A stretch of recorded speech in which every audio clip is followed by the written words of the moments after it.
Hi friends, welcome to Badri moms lifestyle. నేనైతే ఈరోజు గోంగూర రోటి పచ్చడి అయితే చేశానండి.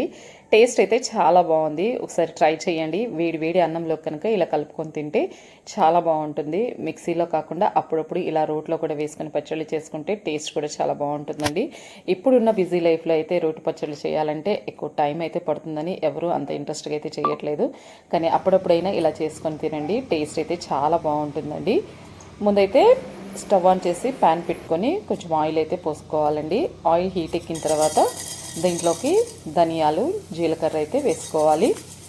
ఇవి వేసిన తర్వాత ఒకసారి ఫ్రై చేసుకోవాలి.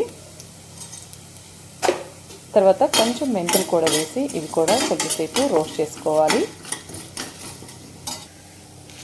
ఇవి కొంచెం ఫ్రై అయిన తర్వాత మనం తినే కారాన్ని బట్టి ఎండుమిర్చి అయితే వేసుకోవాలి.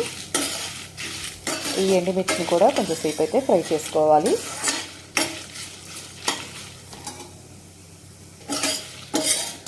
ఎండుమిర్చి అయితే ఫ్రై అయిపోయిందండి. ఇప్పుడు వీటన్నిటిని ఒక ప్లేట్లోకి అయితే తీసుకొని కొంచెం సేపు చల్లారనివ్వాలి. తర్వాత అదే ప్యాన్లోకి కొంచెం ఆయిల్ పోసుకొని నీట్గా క్లీన్ చేసి పెట్టుకున్న గోంగూరను అయితే వేసుకొని ఈ ఆయిల్లో కొంచెం సేపు అయితే ఫ్రై అవ్వనివ్వాలి.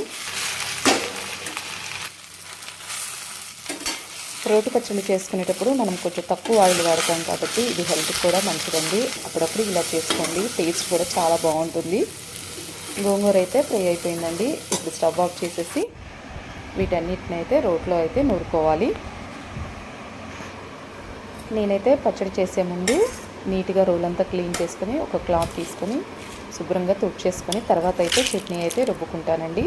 ముందైతే ధనియాలు, జీలకర్ర, ఎండుమిర్చి అన్నిటిని అయితే మెత్తగా దంచుకోవాలి.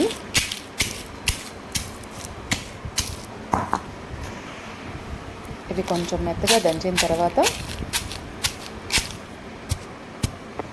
ఇప్పుడు దీంట్లోకి కొన్ని వెల్లుల్లి రెబ్బలు, కల్లుప్పు కూడా వేసుకొని మళ్ళీ ఇంకొకసారి అయితే దంచుకోవాలి.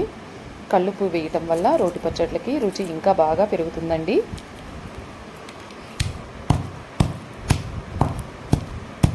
గోంగూర ఎండుమిర్చే కాకుండా పచ్చిమిర్చితో చేసినా కూడా పచ్చడి చాలా రుచిగా ఉంటుందండి. ఒకసారి ఇదంతా మళ్ళీ బాగా కలుపుకోవాలి. ఇలా కలుపుకొని ఒకసారి మళ్ళీ బాగా దంచుకోవాలి.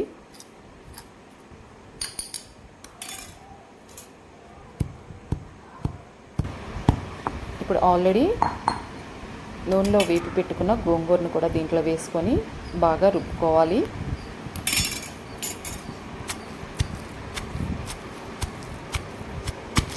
ఇది కొంచెం పచ్చాగా దంచుకున్నాక ఇప్పుడు పచ్చి ఉల్లిపాయ ఒకటి వేసుకొని ఈ పచ్చడిని అయితే మళ్ళీ దంచుకోవాలి. ఇలా పచ్చి ఉల్లిపాయ వేసి చేయటం వల్ల గోంగూర పచ్చడికి ఇంకా రుచి బాగుంటుందండి. ఒకసారి ట్రై చేయండి, చాలా బాగుంటుంది. ఇలా పచ్చడిని అంతా మెత్తగా నూరుకోవాలి. ఫైనల్గా పచ్చడి అయితే కంప్లీట్ అయిపోయిందండి. ఇప్పుడు ఈ పచ్చడిని అయితే పోపు కూడా పెట్టనవసరం లేదండి. వేడి వేడి అన్నంలో ఇలా తింటే కనుక టేస్ట్ అయితే చాలా బాగుంటుంది. ఇలా రోటి పచ్చడిని చక్కగా నెయ్యి వేసుకొని వేడి వేడి అన్నంలో తింటే చాలా టేస్టీగా ఉంటుందండి. నేనైతే నెయ్యి తినను, పచ్చడి నాకు అలా తింటేనే ఇష్టంగా ఉంటుందండి. అందుకని నెయ్యి లేకుండా తింటాను. ఈ రెసిపీ మీ అందరికీ నచ్చిందని నేను అనుకుంటున్నాను ఫ్రెండ్స్. మీకు కనుక మా వీడియోస్ నచ్చితే లైక్ చేయండి, షేర్ చేయండి, కమెంట్ చేయండి.